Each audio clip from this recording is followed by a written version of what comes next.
Wet works are assassinations. So wet works are, wet comes from blood. So, you know, you don't want to pull the trigger on wet works if you don't have to. So they've decided here in the 50s and 60s to create so much secrecy and have it so compartmentalized and tightly held that they didn't want to risk doing that anymore because it was really disruptive to the nation. And that is really the genesis of unacknowledged special access projects. Now, a special access project just means you have to have you know, the clearance to get to it and be read into it, as they say in military speak. But an unacknowledged project, I just want to go through a minute how that works. Let's say that this gentleman is a 4-star general, and I'm a colonel. I made you a 4-star general. But I'm in an unacknowledged special access project dealing with this or some other subject. It can be other things as well.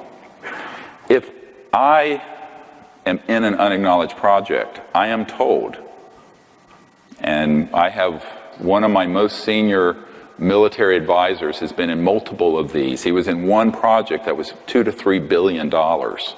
He knew it was more than 2 and almost 3 billion in a project that was off the books, no accounting, president didn't know, Congress didn't know, tightly held. A military guy working with some corporate folks.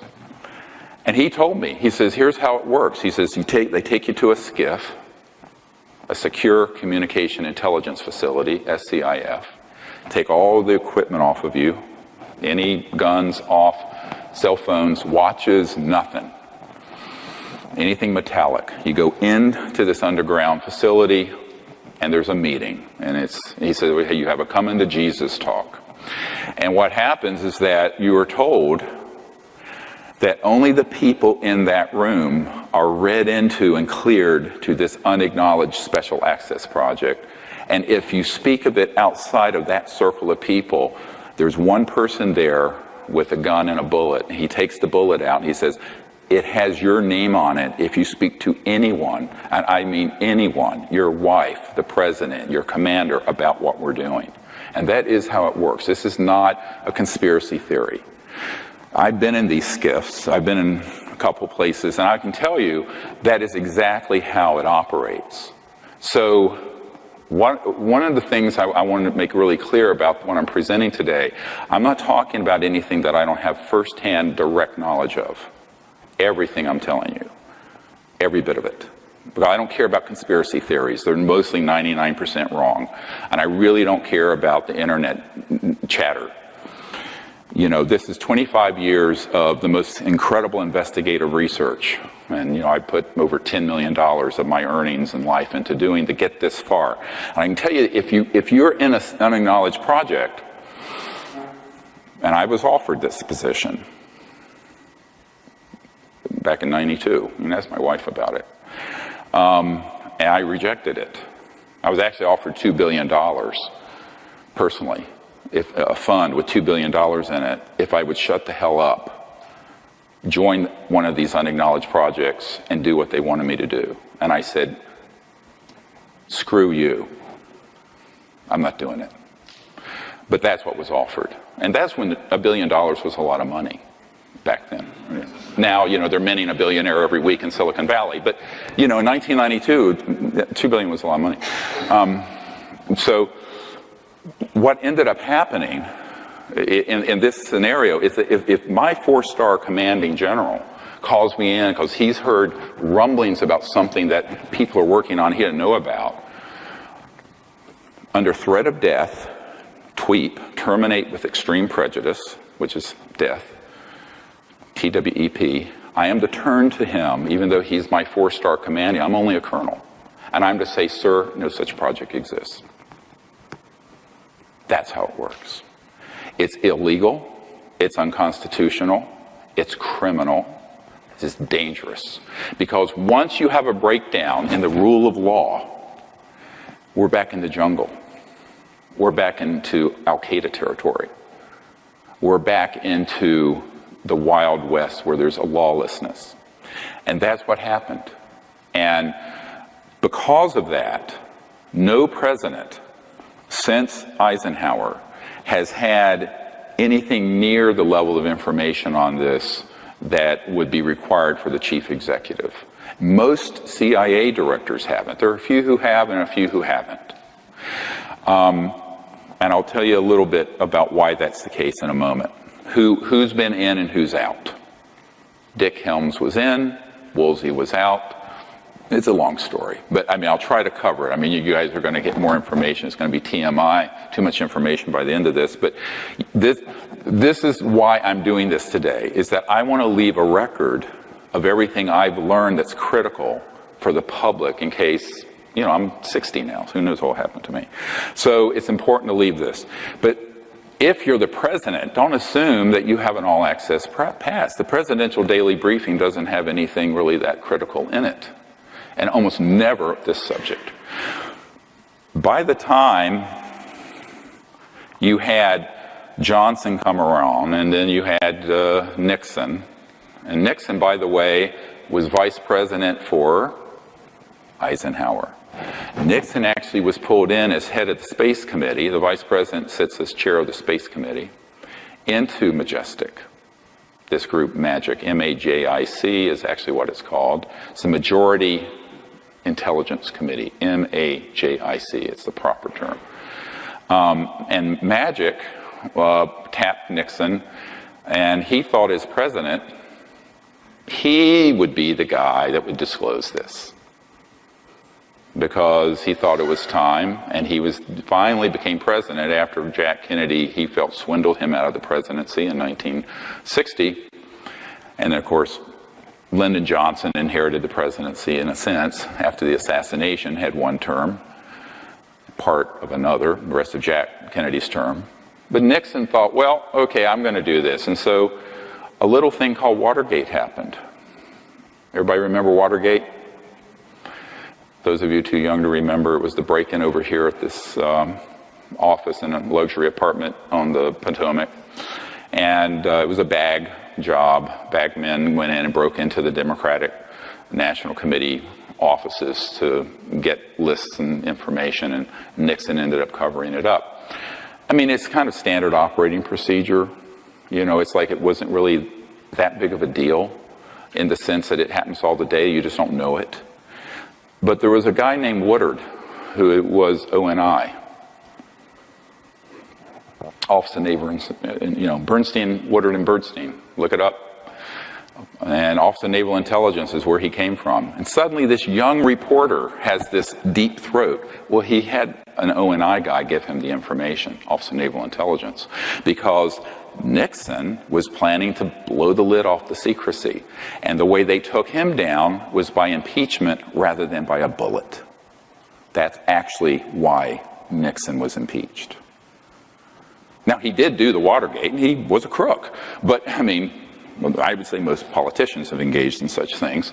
I know I'm a bit cynical about it, but, you know, it's not that unusual for dirty tricks and oppo research to be done against someone else, and you have someone go and steal something or rifle through trash to get dirt on someone, and that's what they were doing. And in this case, it was a break-in, so technically it was illegal, and then he covered it up and he got impeached. But the real reason why that became such a big scandal and the shit hit the fan was that this ONI guy, Woodard, had a source that he worked who had the actionable intelligence on what really happened, and there goes the president. And of course, you know, we had Ford, who was a part-term, time guy, and he had a CIA director, Bill Colby, who was a member of MAGIC. Bill Colby, I'm giving you like a 50-year history real quick. Is this good? You know, you need this, huh? Colby, and by the way, Nixon had a guy named Dick Helms, who did not want me to talk about this at all, and said as much to someone who is part of a group, and that woman is in this room today. But what ended up happening with Colby is that as he got older, he was very, very upset. And William Colby CIA director who was involved to an extent in the magic operations, decided that it was really terrible what was happening to the country. And he's a very patriotic man. He was up there in years, and he decided to defect as a lone wolf, but an unacknowledged lone wolf. And this is why I'll never allow this again. So let me tell you what really happened to Bill Colby. Bill Colby reached out to me through his best friend, a colonel who I will not name, is still living, and an elderly man, but a full bird colonel who had been in MAGIC, this committee, that majority intelligence committee that oversees the UFO issue. And he wanted, Bill Colby wanted to bring forward the technologies, not the things that fly, but an energy technology based on these classified operations, and some seed money, about $50 million in, I guess, kind of gray area seed money to my group so we could bring these technologies out and end the oil and global warming and the poverty and all of that.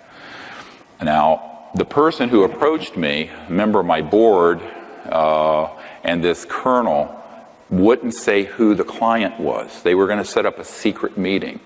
I said, I think it's safer if I know who he is. They said, why? I said, because I can put him into a security system. He says, what do you mean? I said, not knowing is dangerous for him. They said, no, he won't do it that way. So I said, okay.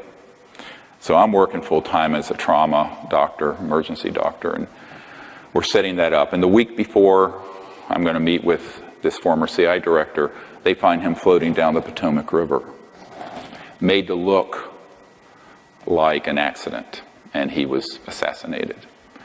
And it was tragic. And I said, I will never do this again. I felt terribly guilty.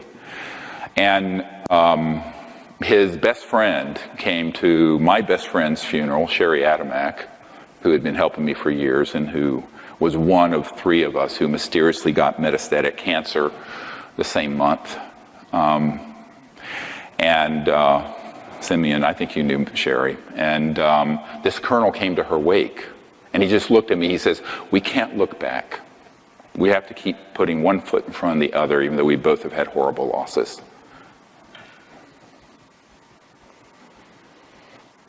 Yeah. So we did. We kept going.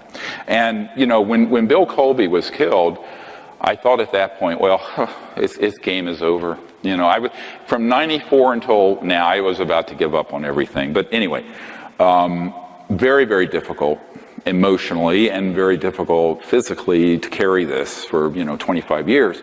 But, I figured this is the pearl of great price. You don't throw this one back in to the water. And this is huge. So we decided we would just continue marshaling our energies and go forward. But we knew that we couldn't do anything like that again. It had to be open. I mean, I had to know, and to the extent things none of this skullduggery, because the secrecy is their domain. If you go to the National Reconnaissance Office, the super secret spy agency that runs all the satellites, above their entrance it says, we own the night. You can Google it. And I always say, we need to own the light.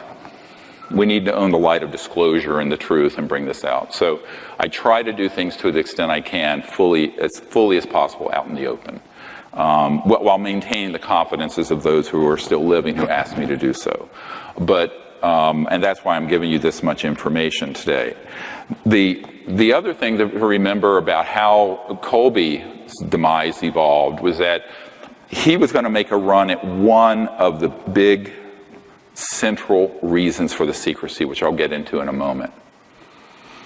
And that's the technology. This is a big science and technology story. Because imagine bringing out a technology that would sit on this podium, that would run your house, pulling energy from what's been called the 0-point energy field, that never has to be rebooted for fuel. Is pulling it out of the fabric of space-time. And it's estimated that every cubic centimeter of space in this room has enough energy to run the United States for a year, if you can tap it. And it has been tapped. So at the root of interstellar transport, aside from the transdimensional and anti-gravity, is the energy source. And the energy source is this amazing electromagnetic flux field. In fact, the early man-made UFOs were called flux liners because it's pulling energy out of this infinite ocean, this infinite sea, as Tesla called it. Professor Dirac called it the Dirac Sea, but it was this infinite field of energy that is at the root of space-time, embedded within space-time. And so bringing out something like that would, of course, immediately make oil, gas, coal, ExxonMobil, cars, internal combustion engines, jet engines, rockets, diesel, ocean liner engine, everything you can think of that we use would be obsolete and would be retired very quickly. Now, what I just named is several $100 trillion in mineral assets and infrastructure, because we also wouldn't need a public utility. Every car and home would be self-sufficient unto itself. I mean, it is a whole new world. Now, we could have had that world before I was born, and we don't have it yet. And as a result, we've decamped in the Middle East with our hegemony, and now we're facing World War III. So there are consequences to this kind of secrecy, unintended, and some are intended. But the unintended consequences are really about blowing back on us hard right now, both physically, geophysically, environmentally, geopolitically, and militarily. It's a very dangerous thing to thwart the development of normal technologies to be used for peaceful purposes. Now, that's the big caveat. Use them for peaceful purposes. Now, eventually, one of the things that happened along the lines of this was, how do we keep all this secret? Well, wet works kill people. Compartmentalization, unacknowledged special access projects. Nobody outside the project knows.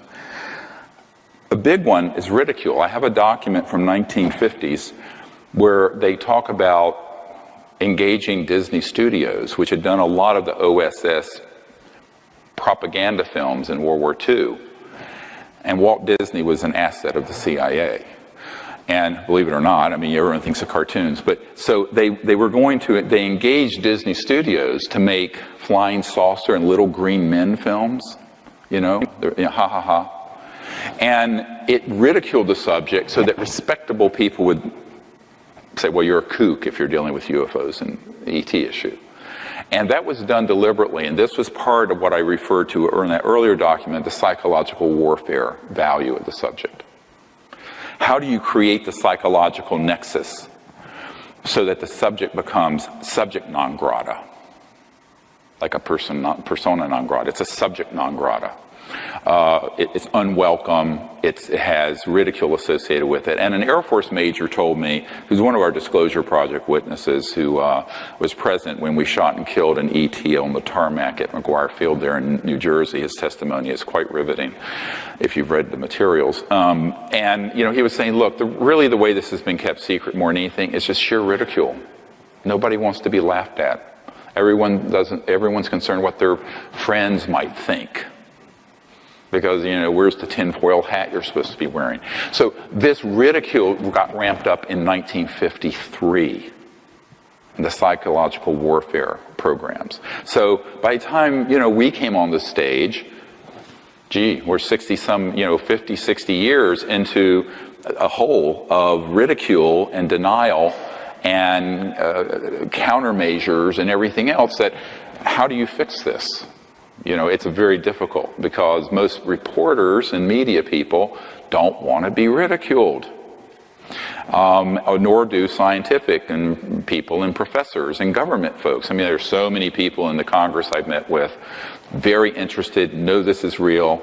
I'll say, will you hold a hearing on this? They go, oh, no, It'd be the end of my career. I'd be the laughing stock. I'd be Senator Moonbeam or Congressman, Tinfoil Hat or whatever. So that ridicule, which was ramped up in the 50s, has been very effective, incredibly effective. And that's one of the hard problems I've faced as well. Although, as a medical doctor, luckily I was known as a very good emergency doctor before I got on Larry King Live and started doing stuff like this. But if it had been the other way around, I probably would have never been hired. Really, so I was careful in my timing, because I did have a family of